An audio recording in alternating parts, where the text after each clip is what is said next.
अस्सलाम वालेकुम दोस्तों, मैं हूं आपका होस्ट मोहम्मद लुकमान। दोस्तों, unreal engine Android temple run series में खुशामदीद। तो दोस्तों, मैंने आपको पार्ट 2 में सिखाया था कि किस तरह हम अपने कस्टम कैरेक्टर को इंपोर्ट कर सकते हैं और किस तरह फिर उसको एनिमेट कर सकते हैं। तो अगर आपने अभी तक पार्ट 2 नहीं देखा तो सबसे पहले पार्ट 2 देखना आपके लिए ज़रूरी है, क्योंकि फिर आपको पार्ट 3 में बहुत प्रॉब्लम होगी। पार्ट 2 देखने के बाद आप फिर पार्ट 3 पर आ सकते हैं। तो पार्ट 3 में मैं आपको सिखाऊंगा कि किस तरह हम अपने प्लेयर कैरेक्टर को ऑटोमेटिक रनर बना सकते हैं। यानी हम कीबोर्ड पर कोई बटन वगैरह प्रेस नहीं करेंगे और हमारा कैरेक्टर जो है वो ऑटोमेटिकली रनिंग कर रहा होगा। तो चलिए दोस्तों, शुरू करते हैं। सबसे पहले हम कंटेंट फोल्डर पर जाएंगे। थर्ड पर्सन बीपी फोल्डर को ओपन करेंगे। थर्ड पर्सन बीपी फोल्डर में हम ब्लूप्रिंट्स फोल्डर को ओपन करेंगे और ब्लूप्रिंट्स फोल्डर में हम थर्ड पर्सन कैरेक्टर का जो ब्लूप्रिंट है उसको ओपन करेंगे।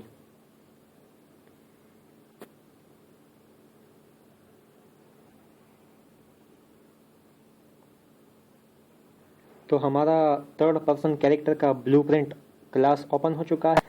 और अब दोस्तों, इसमें कुछ ऐसे इनपुट्स है कि जिनकी हमें कोई ज़रूरत नहीं पड़ेगी टेम्पल रन जैसा गेम बनाने के लिए। तो मैं आपको बता देता हूँ कि वो नोड्स कौन से हैं और हमें उन नोड्स को डिलीट करना होगा। तो ये एक तो सबसे ऊपर ये जो गेम पैड इनपुट लिखा हुआ है, इस सारे नोड्स को हमने डिलीट कर लेना है। और इसके बाद यहाँ पर आप देख सकते हैं सवाल ये 3 रह गए, इसको भी मैं डिलीट कर लूँ। तो इसके बाद ये जो माउस इनपुट लिखा हुआ है इसको भी हमने यहाँ से डिलीट कर लेना है। और इसके बाद यहाँ पर आप अगर देखें नीचे टच इनपुट लिखा हुआ है, तो इन नोड्स को भी हमने डिलीट कर लेना है। तो दोस्तों, अगर आप यहाँ पर देखें हमारे पास ऊपर एक और कमेंट बॉक्स रह गया है, ये जो प्रेस आर टू रिसेट इस तरह कुछ लिखा हुआ है, इसको भी हमने यहाँ से डिलीट करना है।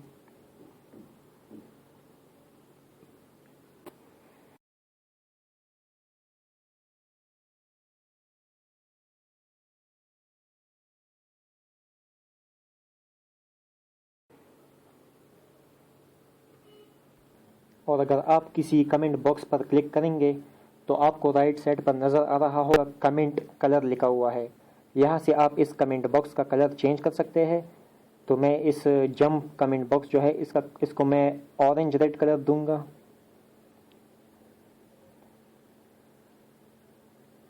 इसी तरह मैं इस मूवमेंट इनपुट का जो कमेंट बॉक्स है इसको मैं डार्क ब्लू कलर देता हूँ। तो इस तरह जो है हमें किसी भी नोड को फाइंड करने में आसानी होगी।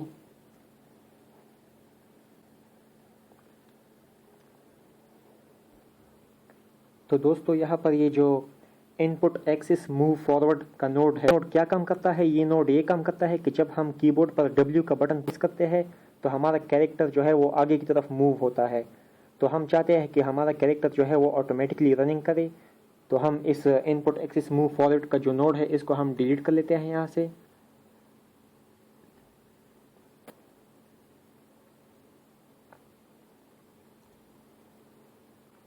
और इसके बजाय हम यहाँ पर इवेंट टिक को सर्च करते हैं और इस इवेंट टिक का जो नोड है इसको हम ऐड मूवमेंट इनपुट के साथ कनेक्ट कर लेते हैं। तो इसको मैं यहाँ से कंपाइल कर लेता हूँ और यहाँ से मैं सेव कर लेता हूँ। तो अब दोस्तों, हम अपना गेम प्ले करके टेस्ट करेंगे कि हमारा कैरेक्टर ऑटोमेटिकली रनिंग करता है या नहीं। लेकिन टेस्ट करने से पहले मैं अपने प्लेयर कैरेक्टर को थोड़ा सा पीछे कर देता हूँ। अब प्ले करके टेस्ट करते हैं। तो दोस्तों, अब आप देख सकते हैं कि हमारा कैरेक्टर जो है वो ऑटोमेटिकली रनिंग कर रहा है। मैं कीबोर्ड पर कोई बटन वगैरह प्रेस नहीं कर रहा।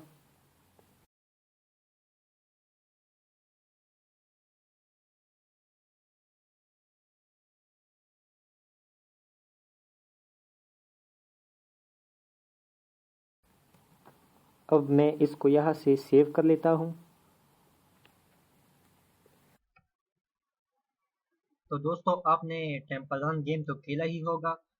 तो टेम्पल रन गेम में आप जब स्क्रीन पर लेफ्ट या राइट की तरफ स्वाइप करते हैं तो आपका कैरेक्टर लेफ्ट या राइट की तरफ टर्न हो जाता है। ठीक उसी तरह की टर्निंग मूवमेंट सेटिंग्स हम अभी अपने कैरेक्टर के लिए करेंगे। तो चलिए शुरू करते हैं।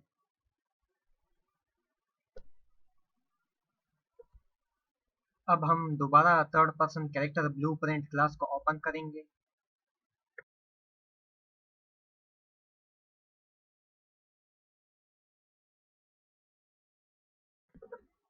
यहाँ पर हम दो वेरिएबल बनाएंगे। पहले वेरिएबल को मैं नेम देता हूँ कैन टर्न।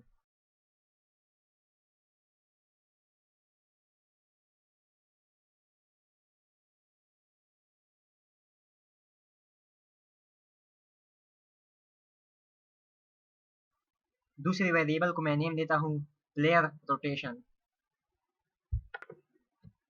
प्लेयर रोटेशन का जो वेरिएबल है इसका मैं टाइप चेंज कर देता हूँ बूलियन से रोटेटर पर।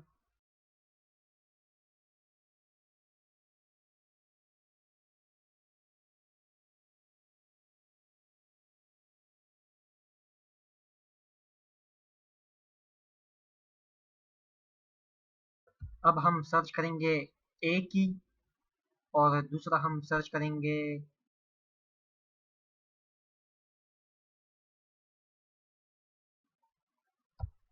डी की।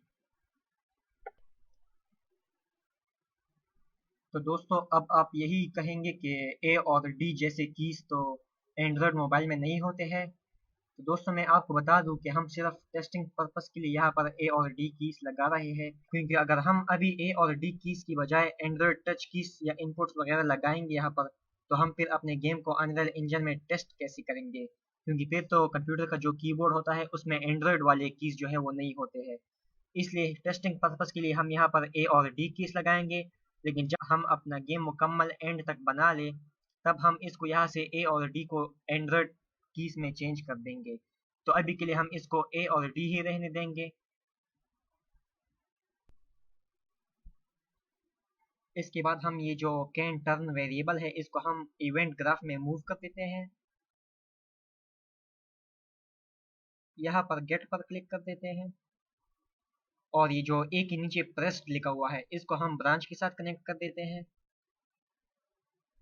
और ये जो ब्रांच के नीचे ट्रू लिखा हुआ है इस ट्रू को हम सेट प्लेयर रोटेशन के साथ कनेक्ट कर देते हैं और सेट प्लेयर रोटेशन में ये जो प्लेयर रोटेशन लिखा हुआ है इसको हम गेट प्लेयर रोटेशन के साथ कनेक्ट कर देते हैं।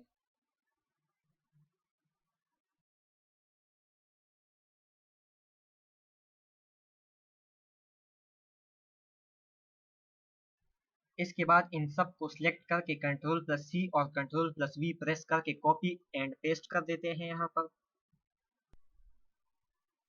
इसके बाद ये जो डी के नीचे प्रेस्ड लिखा हुआ है इसको हम ब्रांच के साथ कनेक्ट कर देते हैं और यहाँ पर हम सर्च करेंगे कंबाइन रोटेटर्स और यहाँ पर ये जो गेट प्लेयर रोटेशन का वेरिएबल है इसको हम कंबाइन रोटेटर्स में पॉइंट ए के साथ कनेक्ट कर देते हैं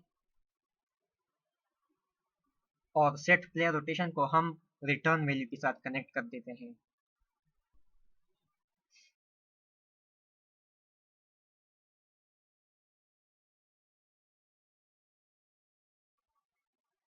इसी तरह यहाँ पर भी दोनों वेरिएबल्स को कंबाइन रोटेटर्स का नोड जो है उसके साथ कनेक्ट कर देते हैं।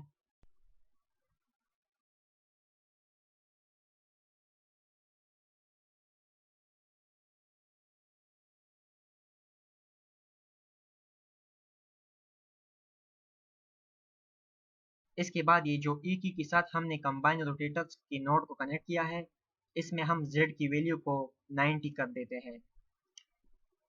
इसी तरह हम ये जो डी की के साथ हमने जिस कंबाइन रोटेटर्स के नोड को कनेक्ट किया है उसमें हम z की वैल्यू -90 कर देते हैं।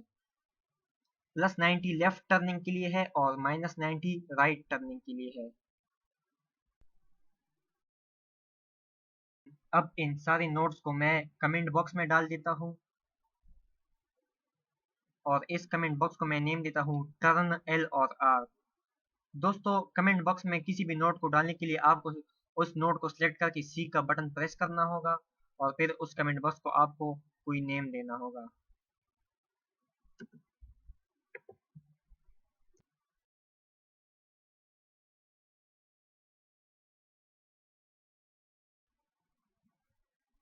अब यहाँ पर हम सर्च करेंगे कस्टम इवेंट को।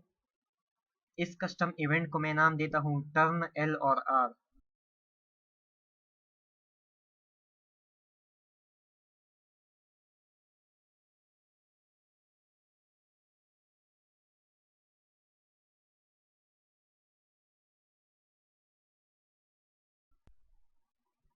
इसके बाद हम सर्च करेंगे गेट प्लेयर रोटेशन की वेरिएबल को, और फिर हम सर्च करेंगे गेट कंट्रोल रोटेशन को।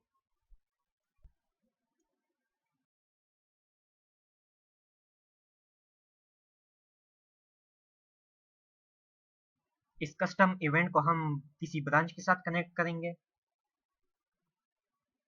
और इस गेट कंट्रोल रोटेशन को हम कनेक्ट करेंगे नॉट इक्वल से। और नॉट इक्वल में ये जो दूसरा पॉइंट है इसको हम गेट प्लेयर रोटेशन वेरिएबल के साथ कनेक्ट करेंगे, और इस पॉइंट को हम कंडीशन के साथ कनेक्ट करेंगे।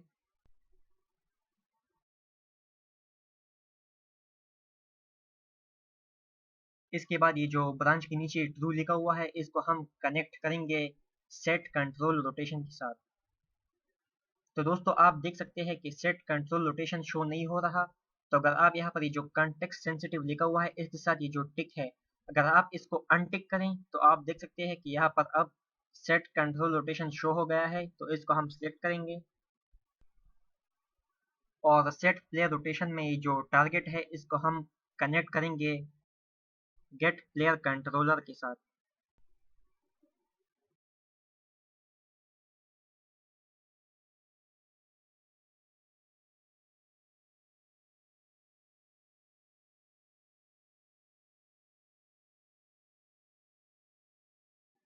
अब ये जो गेट प्लेयर रोटेशन लिखा हुआ है इसमें जो रिटर्न वैल्यू लिखा हुआ है इसको अब हम कनेक्ट करेंगे आर इंटरप्ट टू के साथ।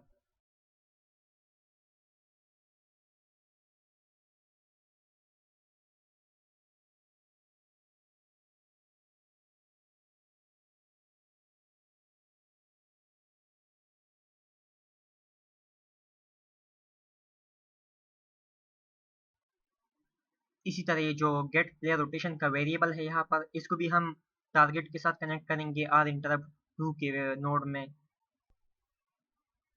और ये जो आर इंटरप्ट टू का जो नोड है इसमें ये जो डेल्टा टाइम लिखा हुआ है इसको हम कनेक्ट करेंगे गेट वर्ल्ड डेल्टा सेकेंड्स के साथ। और दोस्तों इसके बाद ये जो लास्ट में इंटरप्ट स्पीड लिखा हुआ है, तो ये इंटरप्ट स्पीड का मतलब क्या है मैं आपको समझा देता हूँ। ये इंटरप्ट स्पीड जो है ये हमारे प्लेयर कैरेक्टर की जो टर्निंग स्पीड है, यानी हमारा कैरेक्टर किस स्पीड के साथ टर्न होगा लेफ्ट या राइट की तरफ, तो ये इंटरप्ट स्पीड हमारे प्लेयर कैरेक्टर की टर्निंग स्पीड है। तो इसको मैं अभी 10 कर देता हूँ क्योंकि मुझे लगता है कि 10 बेस्ट होगा। अब इसको हम यहाँ से कंपाइल कर लेते हैं। तो आप देख सकते हैं कि बॉटम में कंपाइलर रिजल्ट में एक एरर आ गया है जो कि न्यू रोटेशन में है। तो हम इस न्यू रोटेशन पर अगर आप क्लिक करेंगे तो इस न्यू रोटेशन को जो है हम कनेक्ट करेंगे आर इंटरप्ट टू का जो नोड है उसमें जो रिटर्न वैल्यू लिखा हुआ है उसके साथ।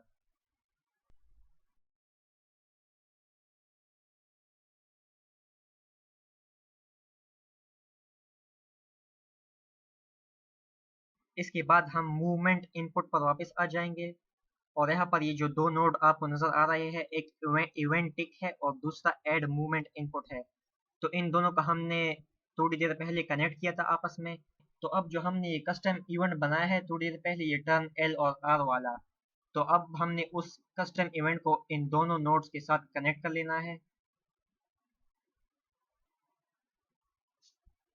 और उसके बाद ये जो हमने वेरिएबल बनाया था कैन टर्न वाला, इस पर क्लिक कर लेना है आपको, और राइट साइड पर ये जो डिफॉल्ट वैल्यू लिखा हुआ है इसको आपने टिक कर लेना है।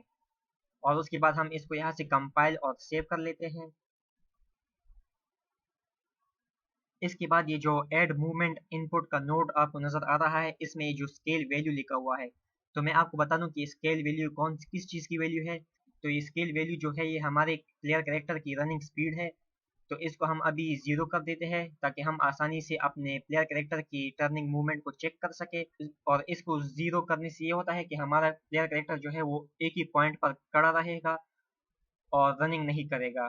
तो हम इस तरह से आसानी से अपने प्लेयर कैरेक्टर की टर्निंग मूवमेंट को चेक कर पाएंगे, जो हमने अभी थोड़ी देर पहले सेटिंग की थी जिसकी। अब इसको हम फिर से कंपाइल और सेव कर लेते हैं।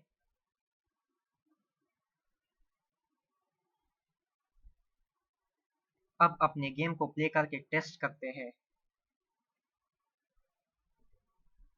तो आप देख सकते हैं कि हमारा प्लेयर कैरेक्टर जो है वो करेक्टली टर्न नहीं हो रहा, अभी भी इसमें थोड़ी सी प्रॉब्लम है। तो चलिए इस प्रॉब्लम को फिक्स करते हैं। अपने third person character blueprint class को दोबारा ओपन करेंगे हम,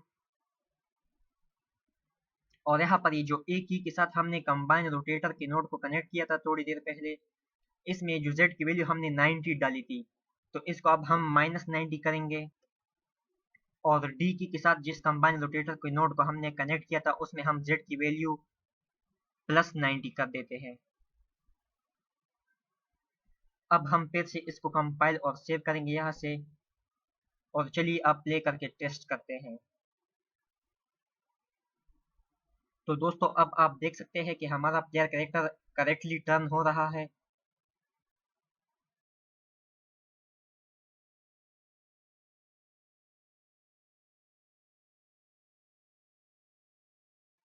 और अब हम अपने प्रोजेक्ट को यहाँ से सेव कर लेते हैं।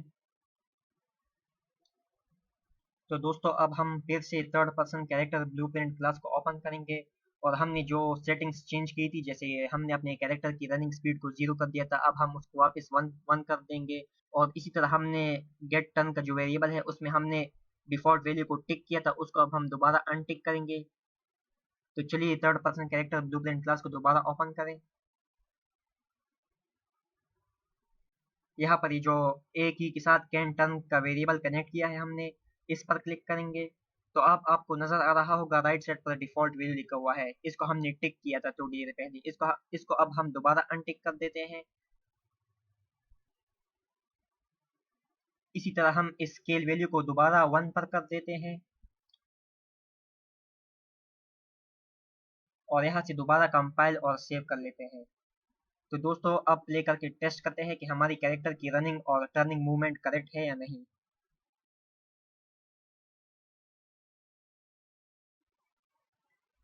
तो अब आप देख सकते हैं कि हमारी कैरेक्टर की सारी मूवमेंट्स ठीक है। तो दोस्तों ये था हमारा पार्ट 3 टेम्पल रन सीरीज का। इसी तरह हम पार्ट 4 में फ्लोर्स और वॉल्स वगैरह डालेंगे। तो अगर आपने अभी तक मेरे चैनल को सब्सक्राइब नहीं किया तो सब्सक्राइब करें, क्योंकि इस सीरीज को मैं इंशाल्लाह आखिर तक लेकर जाऊंगा और आपको सिखाऊंगा कि किस तरह आप टेम्पल रन जैसा गेम बना सकते हैं। दुआओं में याद रखिएगा। खुदा हाफिज।